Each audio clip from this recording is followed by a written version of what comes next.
نحمده ونصلي على رسوله الكريم اما بعد فاعوذ باللہ من الشیطان الرجیم بسم اللہ الرحمن الرحیم السلام علیکم ورحمۃ اللہ وبرکاتہ۔ جیسا کہ ہم نے پچھلی آیات میں پڑھا تھا کہ اللہ تعالیٰ منافقین سے فرماتے ہیں کہ تم زمین میں فساد نہ پھیلاؤ، تو وہ کہتے ہیں کہ ہم تو اصلاح کرنے والے ہیں۔ اللہ تعالیٰ فرماتے ہیں کہ خبردار، در حقیقت یہی فساد کرنے والے ہیں، لیکن ان کو اس کا شعور نہیں ہے، اس چیز کی ان کو عقل نہیں ہے، سمجھ نہیں ہے کہ ہم کر کیا رہے ہیں۔ یہ آیت بالخصوص منافقین کو مخاطب کیا ہے اس میں اللہ تعالیٰ نے، لیکن عمومی طور پر جو بھی انسان منافقین کی طرز پر زندگی گزارتا ہے، ان کے جیسا رویہ رکھتا ہے اور اس میں منافقین کی یہ خصوصیات پائی جاتی ہیں، تو وہ سب لوگ ہی اس سے مراد ہیں۔ منافقین کے بارے میں اللہ تعالیٰ نے فرمایا کہ یہ لوگ صلح اور اصلاح کا نام لے کر اپنی منافقت، اپنی خواہشات، اپنے خیالات کو لوگوں پر مسلط کرتے ہیں اور پھر فساد فی الارض کی وجہ بنتے ہیں۔ آج ہم دیکھیں گے کہ فساد فی الارض ہوتا کیا ہے۔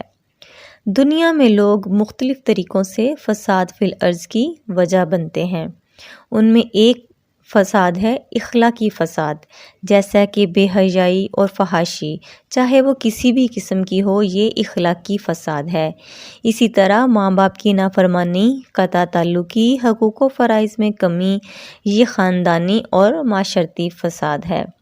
ہم تو فساد صرف لڑائی جھگڑے، لوٹ مار، قتل و غارت گری اور ڈاکہ زنی، چوری چکاری، ان سب چیزوں کو فساد سمجھتے ہیں، لیکن یہ ایک لمیٹڈ معنی ہے فساد کے۔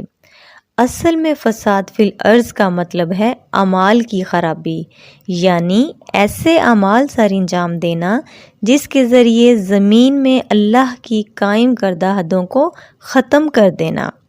اللہ نے جس انسان کو تخلیق کیا ہے، اس کے لیے جو نظام، جو ضابطہ حیات مقرر کیا ہے، جو حدیں مقرر کی ہیں، ان حدوں سے باہر نکل جانا، ان حدوں کو پامال کر دینا ہی دراصل فساد فی الارض ہے۔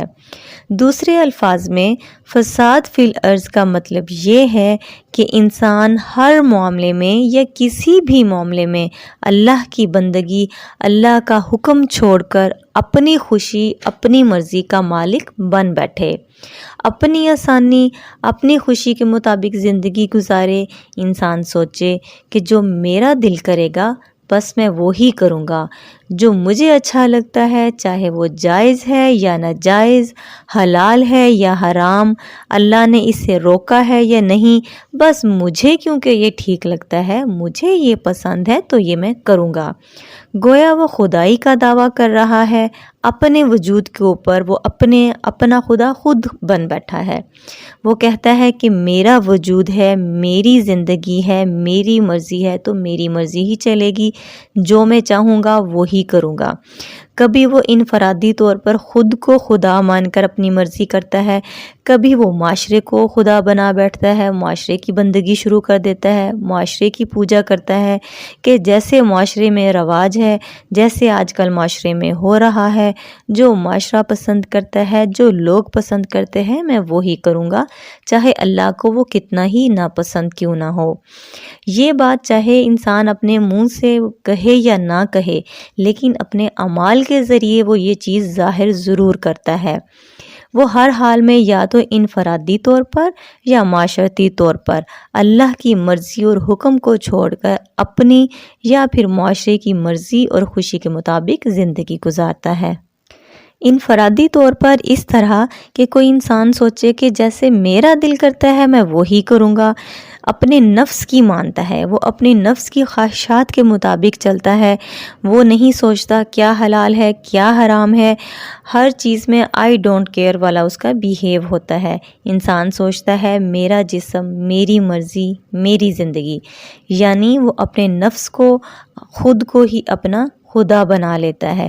یہی تو اصل میں فساد فی الارض ہے جس سے اللہ نے روکا ہے۔ اصل میں فساد فی الارض یہی ہے۔ آپ صلی اللہ علیہ وآلہ وسلم نے فرمایا، بدترین معبود جس کی پوجا کی جاتی ہے وہ انسان کا نفس ہے، یعنی انسان اپنے دل کی، اپنے نفس کی مرضی کے مطابق چلتا ہے، اپنی خواہشات کی پوجا کرتا ہے، چاہے وہ جائز ہوں یا ناجائز۔ اسی لیے تو سب سے افضل جہاد بھی جہاد بالنفس ہے۔ جہاد بالنفس کیا ہے؟ یعنی انسان کا اپنا نفس، اپنا دل کسی ایسے کام کو کرے جس سے اللہ نے روکا ہو، لیکن انسان اپنی خواہش، اپنے نفس کو، اپنی مرضی کو ایک سائیڈ پہ رکھ کر، اپنی خواہش کو مار کر، اگر وہ اللہ کی مرضی، اللہ کی رضا کے مطابق چلے اور اس کے لیے وہ کوشش کرے، یعنی اپنا اس کا بہت دل کر رہا ہے کہ یہ والا میں کام کر لوں، یا اس کو خوشی ملتی ہے وہ کام کر کے، لیکن وہ سوچتا ہے کہ اللہ نے اس سے منع کیا ہے، تو اپنے نفس کے خلاف جہاد کرتا ہے۔ جہاد کا مطلب کوشش کرنا، تو وہ اپنے نفس کی جو برائی ہے، اس کے جو نفس اس کو غلط چیز کی طرف یا ایسی چیز کی طرف آمادہ کر رہا ہے جس سے اللہ نے منع کیا ہے، تو وہ ایسے کرتا ہے کہ اپنی اس خوشی کو، اپنے نفس کی اس خواہش کو مار کر وہ اللہ کی مرضی کے مطابق چلتا ہے۔ تو یہ جہاد بالنفس ہے، یعنی اپنے نفس کے خلاف وہ جنگ کرتا ہے، اس کے خلاف وہ کوشش کرتا ہے، اور وہ اپنی نہیں مانتا بلکہ اللہ کی مرضی کے مطابق چلتا ہے۔ لیکن جو انسان اپنے نفس کی پوجا کرے، یا وہ معاشرے کی بندگی شروع کر دے کہ لوگ کیا کہیں گے، آج کل تو یہی لوگوں میں یہی ٹرینڈ ہے، وہ لوگوں میں اپنی ناک رکھنے کے لیے، لوگوں میں واہ واہ کروانے کے لیے، لوگوں کے سامنے خود کو اپ ٹو ڈیٹ شو کروانے کے لیے وہ اللہ کے حکم کو سائیڈ پہ رکھ کر لوگوں کی مرضی کے مطابق چلتا ہے۔ یا تو انسان اپنے نفس کی مرضی کے مطابق چلتا ہے، یا پھر معاشرہ کہتا ہے کہ جو قانون ہم بنائیں گے، جو ہماری پارلیمنٹ بنائے گی، وہی قانون چلے گا، چاہے وہ قانون قرآن و سنت سے کتنا ہی متصادم کیوں نہ ہو۔ اگر یہ سب کچھ آپ کرتے ہیں تو پھر چاہے آپ ایمان کا کتنا ہی دعویٰ کر لیں کہ ہم ایمان والے ہیں، یہ آپ فساد فی الارض میں مبتلا ہیں، آپ فساد کر رہے ہیں، آپ اللہ سے بغاوت کر رہے ہیں، اور یہی دراصل فساد فی الارض ہے، اور فساد فی الارض بہت بڑا ظلم ہے۔ دیکھیں، زمین کس کی ہے؟ اللہ کی ہے۔ سب کچھ کا مالک کون ہے؟ اللہ ہے۔ جب زمین اللہ کی ہے، سب کچھ اللہ نے بنایا ہے، تو مرضی بھی اللہ کی چلے گی اور قانون بھی اللہ کا چلے گا۔ دیکھیں، اب ایسا تو نہیں ہوتا کہ گھر آپ کا ہو اور کوئی دوسرا غیر آ کے آپ کے گھر میں وہ آپ کے گھر کا مالک بن بیٹھے، وہ آ کے آپ اپنے گھر میں اپنی مرضیاں چلائے، تو آپ ایسا کرنے دیں گے اپنے گھر میں کسی کو؟ ہرگز نہیں۔ ایسا نہیں ہو سکتا کہ آپ کے گھر میں کوئی باہر سے آ کر، کوئی دوسرا غیر اٹھ کے آ کر، گھر آپ کا ہو، اس میں ہر چیز آپ کی ہو، آپ گھر کے سربراہ ہوں، لیکن کوئی دوسرا آ کر اپنی مرضی اس پہ چلانے لگ جائے، تو کیا آپ کے لیے قابل قبول ہوگا؟ ہرگز بھی نہیں۔ تو بالکل اسی طرح یہ زمین اللہ کی ہے، اس میں جو کچھ بھی ہے وہ سب اللہ نے بنایا ہے، اور خود انسان کی تخلیق، اس کو کس نے تخلیق کیا؟ اللہ نے اس کو تخلیق کیا، اللہ نے اس کو بنایا، اللہ نے اس کے لیے ایک ضابطہ حیات مقرر کیا، اس کے لیے حدیں مقرر کی۔ تو جب سب کچھ اللہ کا ہے، اللہ نے بنایا ہے، زمین اسی کی ہے، تو پھر اس زمین کے اوپر حکم اور مرضی بھی اللہ کی چلے گی، اس کے اوپر قانون بھی اللہ کا چلے گا۔ لیکن جب اس زمین پر انسان اپنی مرضی سے اپنے قانون بنا کر اپنے حساب سے چلتا ہے، اللہ کے احکامات کے خلاف چلتا ہے، اللہ کے احکامات سے بغاوت کرتا ہے، تو یہی سب سے بڑا فساد فی الارض ہے، یعنی زمین پر فساد ہے۔ جب آپ نے اللہ کو اپنا الہ مان لیا، اپنا معبود مان لیا، اور آپ صلی اللہ علیہ وآلہ وسلم کو اللہ کا رسول مان لیا، تو اب آپ کو ان کو ہی فالو کرنا پڑے گا، ہر صورت ان کے قوانین کو ہی ماننا پڑے گا، جو حکم وہ دیتے ہیں وہ ماننا پڑے گا۔ جب اس کے خلاف کیا جائے گا، انکار کیا جائے گا، چاہے آپ زبان سے کریں یا اپنے عمل سے کریں اس کے خلاف، تو یہی دراصل فساد فی الارض ہے۔ فساد فی الارض کرنے والوں کے لیے اللہ پاک قرآن میں ارشاد فرماتے ہیں، سورۃ بقرہ میں اللہ تعالیٰ نے ارشاد فرمایا، جو لوگ زمین میں فساد مچاتے ہیں وہی لوگ نقصان اٹھانے والے ہیں۔ ایک اور جگہ سورۃ قصص میں اللہ تعالیٰ نے ارشاد فرمایا، زمین میں فساد نہ مچاؤ، بے شک اللہ فساد کرنے والوں کو پسند نہیں فرماتا۔ اسی طرح ایک اور جگہ قرآن پاک میں اللہ تعالیٰ ارشاد فرماتے ہیں کہ بدلہ ان لوگوں کا جو زمین میں فساد مچاتے پھرتے ہیں یہ ہے کہ ان کو قتل کیا جائے یا سولی چڑھا دیا جائے یا ان کے ہاتھ پاؤں مخالف سمت سے کاٹ دیے جائیں یا ان کو ملک بدر کر دیا جائے۔ یہ تو ان کے لیے دنیا کی زندگی میں رسوائی ہے اور آخرت میں ان کے لیے بہت بڑا عذاب ہے۔ آپ زبان سے جتنا بھی دعویٰ کرتے رہیں کہ میں مسلمان ہوں، مجھے اللہ سے اور اس کے رسول صلی اللہ علیہ وسلم سے بہت محبت ہے، دن رات آپ زبان سے اللہ اور اس کی رسول صلی اللہ علیہ وسلم کی محبت کے گن گاتے رہیں، لیکن جب آپ کے اعمال ہی اللہ اور اس کے رسول صلی اللہ علیہ وسلم کے خلاف ہوں گے تو پھر آپ لاکھ دعویٰ کرتے رہیں اپنے مسلمان ہونے کا، اللہ کو یہ مسلمان مطلوب ہی نہیں۔ دیکھیں منافقین بھی تو یہی کرتے تھے، زبان سے دعویٰ کرتے تھے سچے مسلمان ہونے کا اور مسلمانوں کے ساتھ مل کر ساری عبادات بھی کرتے تھے، لیکن دل سے تو وہ مسلمان نہیں تھے، دل سے ان کی نیت خراب تھی۔ تو اصل بات نیت کی ہی ہوتی ہے، جب نیت میں ہی کھوٹ ہو، نیت ہی ٹھیک نہ ہو تو وہ فساد ہی ہو رہا ہوتا ہے۔ بظاہر نظر آنے والا کام اگر خالص اللہ کے لیے نہیں ہے اور بظاہر نظر آنے والا کلمہ گو انسان اگر اندر سے خالص اللہ کا نہیں ہے، اس کے حکم کا پابند نہیں ہے، تو یہی تو فساد فی الارض ہے۔ منافقین بھی یہی کرتے تھے، کلمہ بھی پڑھتے تھے، عبادات بھی کرتے تھے، لیکن وہ کہتے تھے کہ کسی سے جھگڑا کرنے کی کیا ضرورت ہے، سچائی کی خاطر، حق کی خاطر بولنے کی کیا ضرورت ہے، کوئی جو بھی کرتا ہے کرنے دو، ہم تو اصلاح کرتے ہیں۔ وہ کہتے تھے کہ بس ہاں میں ہاں ملاتے جاؤ، ادھر بھی ہاں ملاتے جاؤ، دوسری طرف جب کافروں کے پاس جاؤ تب بھی ہاں ملاتے جاؤ۔ منافقین کہتے تھے کہ بس مسلمان ہونے کے لیے اتنا ہی کافی ہے، نماز پڑھ لو، روزہ رکھ لو، باقی کیا ضرورت ہے حق سچ کے لیے کسی سے لڑو، جنگ کرو، اپنی جان قربان کرو، یہ کیا بات ہوئی بھلا۔ وہ کہتے تھے کہ ہر کسی سے بنا کر رکھو، کیا پتہ کب کس کی ضرورت پڑ جائے۔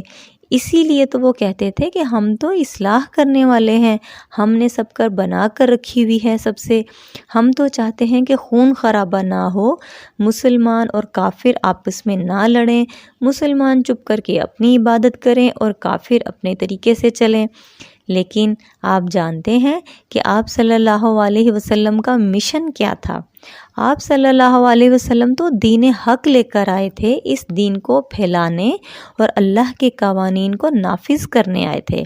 اگر آپ صلی اللہ علیہ وسلم اور مسلمان اس طرح آرام سے بیٹھ جاتے تو پھر اسلام کیسے پھیلتا؟ پھر تو آپ کی نبوت کا مقصد ہی ختم ہو جاتا، دین کیسے پھیلتا؟ لیکن منافقین کہتے تھے کہ ایسا مت کریں، بس اپنا اپنا کام کرو، صلح صفائی سے رہو، کسی کے دین میں دخل نہ دو۔ ایسے لوگ ہر زمانے میں ہوتے ہیں جو یہ کہتے ہیں کہ سب کی اپنی مرضی ہے، اپنی لائف ہے، کسی کو کچھ نہ کہو، حالانکہ ایسے لوگ مفاد پرست ہوتے ہیں، وہ ہر جگہ اپنا فائدہ دیکھتے ہیں، وہ کسی کی نظر میں برا نہیں بننا چاہتے۔ منافق کہتا ہے کہ دیکھو میں نے تو سب سے بنا کر رکھی ہے، میں لڑائی فساد سے بچ رہا ہوں، کسی کی لائف کو ڈسٹرب نہیں کر رہا، مجھے کیا مصیبت پڑی ہے کہ میں حق سچ بول کر برا بنوں۔ جس محفل میں وہ جیسے لوگوں میں ہوتا ہے وہ ویسا ہی بن جاتا ہے۔ اگر نیکی کی محفل میں بیٹھا ہے تو ان کا ہمدرد، ان کی تعریف، اور اگر وہ اللہ کی نافرمانی کی محفل میں ہوگا تو خوشی سے پورا شریک ہوگا، یعنی دونوں طرف وہ پورا رہتا ہے، اپنی دوستی، اپنا رشتہ وہ خراب نہیں کرتا۔ اس کے سامنے اللہ کا جو بھی قانون، جو بھی نافرمانی ہو رہی ہو، اللہ کا جو بھی قانون ٹوٹ رہا ہو، وہ سب کچھ خاموشی سے اپنے سامنے غلط ہوتے دیکھتا ہے، لیکن خاموشی اختیار کرتا ہے کہ بدمزگی نہ ہو۔ آپ ذرا سوچیں کہ کہیں ہم بھی یہ کام تو نہیں کرتے؟ کیا ہمارا رویہ بھی منافقین کی طرح ایسا ہی تو نہیں ہوتا کہ خود بھی ہم اللہ کی نافرمانی کریں اور دوسرا بھی اگر کر رہا ہے تو اس کو بھی نہ روکیں؟ لیکن بعض اوقات ایسے ہوتا ہے کہ ہم خود تو اللہ کی نافرمانی نہیں کر رہے ہوتے، لیکن ہم ایسی محفل میں شامل ہوتے ہیں جہاں اللہ کی نافرمانی ہو رہی ہوتی ہے، ایسے لوگوں میں بیٹھتے ہیں۔ آپ ہماری شادیاں دیکھ لیں کہ کیا کیا خرافات، رسم و رواج، ناچ گانا، اس میں ہر قسم کی بے حیائی اور اللہ کے حکم کی کھلم کھلا نافرمانی ہو رہی ہوتی ہے۔ لیکن اگر ہم خود تو وہ کام نہیں کرتے، لیکن ہم اس شادی میں، ایسی جگہ میں، ایسی محفل میں شریک ہیں اور خاموشی سے اس کو انجوائے کر رہے ہیں یا خاموشی سے دیکھ رہے ہیں، بھئی ہم کیا کر سکتے ہیں؟ نہیں، ایسی بات نہیں ہے۔ آپ یہ کر سکتے ہیں کہ آپ اس محفل سے چلے جائیں، آپ اس جگہ پر نہ بیٹھیں جہاں اللہ کے حکم کی نافرمانی ہو رہی ہے۔ لیکن اگر آپ مزے سے بیٹھے بھی ہیں، آپ کو برا بھی نہیں لگ رہا، آپ وہاں سے اٹھ کر بھی نہیں گئے، تو یاد رکھیں آپ جس جگہ، جس محفل، جن لوگوں میں بیٹھے ہیں، اگر وہاں اللہ کی نافرمانی ہو رہی ہے، اللہ کی حدود کو وہاں توڑا جا رہا ہے، تو پھر آپ بھی انہی لوگوں میں شمار ہوں گے۔ اللہ تعالیٰ آپ بھی انہی گنہگاروں میں، انہی نافرمان لوگوں میں شامل کر لے گا۔